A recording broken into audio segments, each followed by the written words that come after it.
Hello everyone, কেমন আছো সবাই? আশা করছি সবাই খুব ভালো আছো। আমিও খুব ভালো আছি। আর আমার যারা যারা ব্লগ দেখছো তাদেরকে অসংখ্য ধন্যবাদ। এই দেখো, এখানে আমি সকালবেলা টিফিন করেছি জিলিপি আর অল্প একটু পরোটা আর ঘুগনি। অল্প বলে সেজন্য বাটির মধ্যেই সেরে ফেলছি। এই দেখো, এখানে হচ্ছে বেগুন আলু আর পোনা মাছের ঝোল হবে। ঠিক আছে, এটা খাবে 4 জন।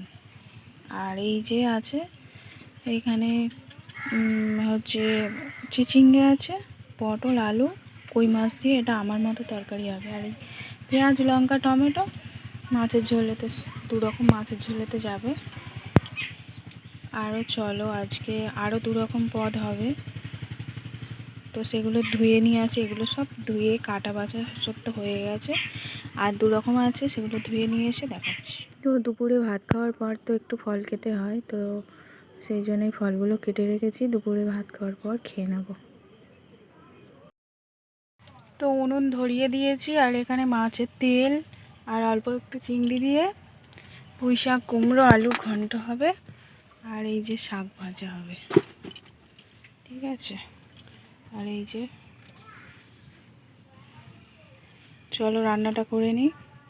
তো বিকেলবেলা ঘুম থেকে উঠে একটু দুধ বিস্কুট খেয়ে নিয়েছি। আর হ্যাঁ, আমার ব্লগগুলোতে এখন বেশিরভাগ শুধু খাওয়ার গল্পই পাবে।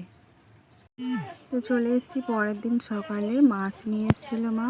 তো এখানে হচ্ছে এটা কি 2.5 ট্যাংরা কি 8 ট্যাংরা যে যেমন বলে, আর হচ্ছে 1 কিলো মতো। আর এটাও হচ্ছে নিয়েরে মাছ। এখানে দেখছো কচুর শাক মা তুলে রেখে গেছে, আমি এগুলো কেটে বেছে রেখে দেবো।